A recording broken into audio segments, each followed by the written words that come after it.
सिर्फ 3-4 चीज़ों से चलिए बनाते हैं मुंह में घुल जाने वाली सर्दियों की स्पेशल और हेल्दी तिल की बर्फी, जिसे एक बार आप बना लेंगे ना तो पूरी सर्दियां मज़े से खा सकते हैं। बनाना भी बहुत आसान है, झटपट बन जाती है, कोई तामझाम नहीं होता है। तो चलिए फिर देरी किस बात की, रेसिपी बनाना शुरू करते हैं। कैल्शियम, प्रोटीन और फाइबर से भरपूर इस मिठाई को बनाने के लिए मैं यहाँ ले रही हूँ 500 ग्राम सफ़ेद तिल।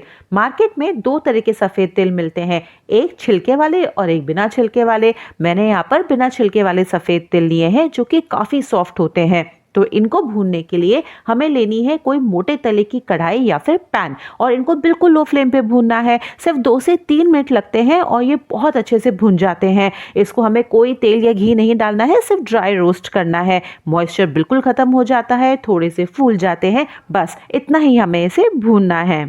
2-3 मिनट भूनने के बाद मैंने गैस को बंद कर दिया है और इस पूरे तिलों में से मैंने 4 चमचे तिल अलग निकाल के रख दिया है। इन तिलों को भी हम इसी रेसिपी में यूज़ करेंगे, लेकिन इसको अलग रखेंगे क्योंकि हमें इसे अलग से ही डालना है। और बाकी के तिलों को मैंने पैन में ही छोड़ दिया है ठंडा होने के लिए।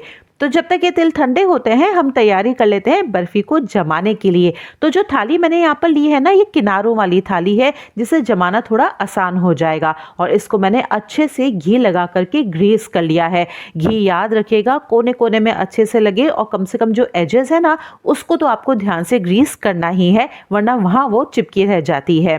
अब जो तिल थे पैन में रखे थे मैंने, वो अच्छे से ठंडे हो गए हैं और इसको हमने ना मिक्सी में हल्का सा ग्राइंड कर लिया है।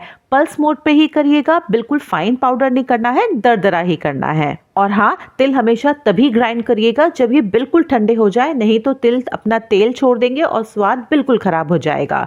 तो तिलों को पीस के अलग रख दिया है मैंने, और अब मैंने वही सेम पैन लिया था जिसमें तिलों को भूना है, बस अच्छे से पोंछ लिया है उसको, और उसमें मैंने यूज़ किया है मावा। ये मावा मार्केट वाला ही है, फीका मावा मैंने लिया है। और जो मार्केट से मेरे को मावा मिला ना, उसमें बिल्कुल मॉइस्चर नहीं था, लेकिन अगर आप मार्केट से मावा ला रहे हैं उसमें मॉइस्चर है तो पहले ही उसको आप भून लीजिएगा और मॉइस्चर खत्म कर लीजिएगा।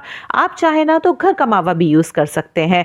मैंने यहाँ मावा वेट में लिया है 375 ग्राम, और इसको बस मुश्किल से आधा मिनट ही भूना है। तो देखिए ये बिल्कुल सॉफ्ट हो गया है। अब बारी आती है इसमें चीनी डालने की।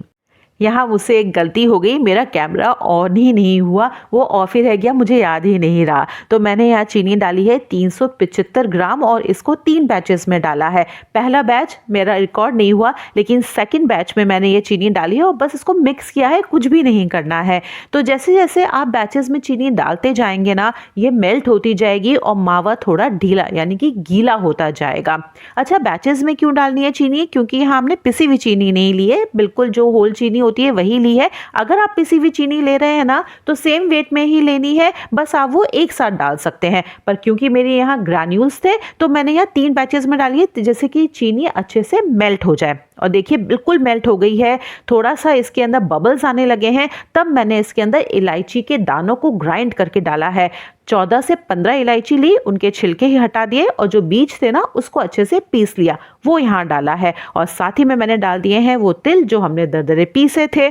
इन सभी चीज़ों को अच्छे से मिक्स करेंगे। अच्छा, चीनी जब मेल्ट हो जाए तो हमें सिर्फ उसको तब तक ही पकाना है, और जब तक कि चीनी के दाने दिखने बंद ना हो जाए। जैसे ही आपको लगे कि चीनी अच्छी सी मेल्ट हो गई है, बस उसमें डालिए इलायची के दाने और साथ ही में डाल दीजिए पिसे हुए तिल।